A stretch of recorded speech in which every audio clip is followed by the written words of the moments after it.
पास ले चलिए, मैं उनके प्रश्नों का उत्तर दूंगी।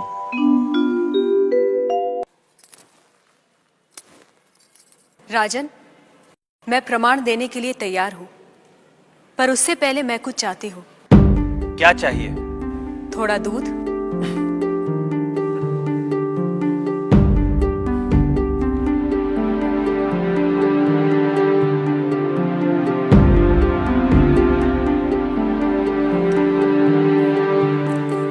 राजन, इस पात्र में आपको क्या दिखाई दे रहा है? दूध? क्या दूध के अलावा कुछ और दिखाई दे रहा है? नहीं। पर मुझे तो मक्खन भी दिखाई दे रहा है। क्या आपको मक्खन दिखाई दे रहा है?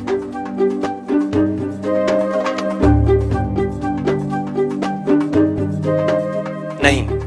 पर राजन, क्या इसमें मक्खन नहीं है?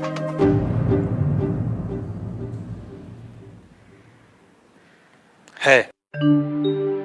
जैसे दूध के कण कण में मक्खन है, मक्खन के कण कण में घी है, वैसे ही ईश्वर सृष्टि के कण कण में भिन्न भिन्न रूपों में है, जो है पर दिखाई नहीं देता। जैसे दूध से मक्खन पाने के लिए उसे मथना जरूरी है, उसी तरह वेदांत के श्रवण, वेदांत का मनन और उसके निहितार्थ पर निरंतर ध्यान के द्वारा ही ईश्वर का अनुभव किया जा सकता है। राजन, क्या आपके पहले प्रश्न का उत्तर आपको मिल गया?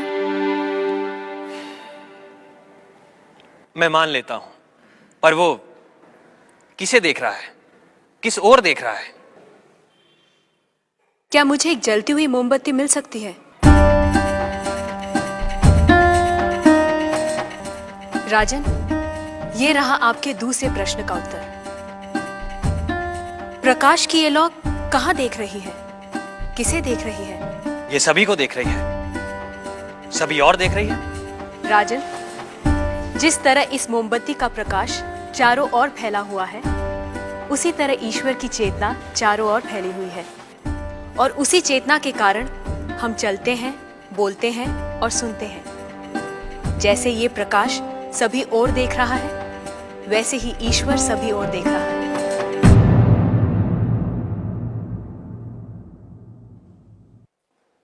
अब आपका तीसरा प्रश्न। वो इस समय क्या कर रहा है? राजन, इस समय मैं आपके प्रश्नों का उत्तर दे रही हूं, इसलिए मैं तुम्हारी गुरु हूं और तुम मेरे शिष्य। पर मैं खड़ी हूं और तुम बैठे हो। यदि अपने प्रश्न का उत्तर चाहते हो तो तुम्हें मुझे अपना आसन देना होगा।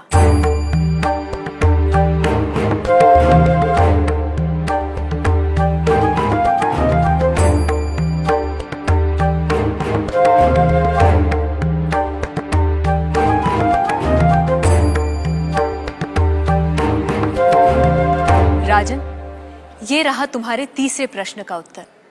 कुछ देर पहले आप सारे मंदिरों से मूर्तियां हटवाने का विचार कर रहे थे।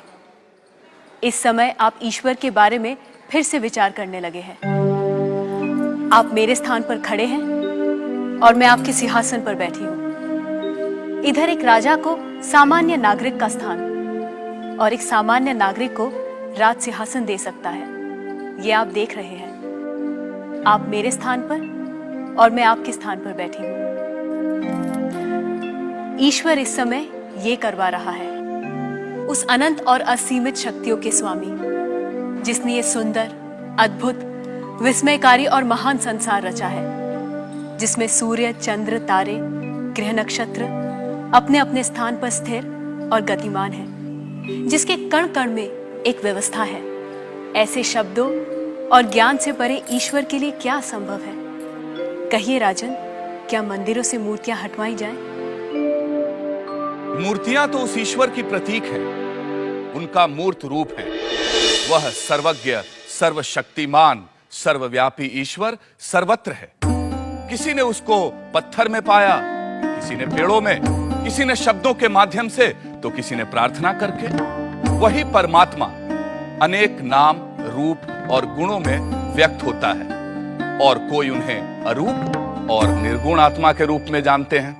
ईशास्माद्वातः पवते ईशो देति सूर्यः ईशास्मादग्निश्चेन्द्रश्च मृत्युर्धावति पञ्चम इति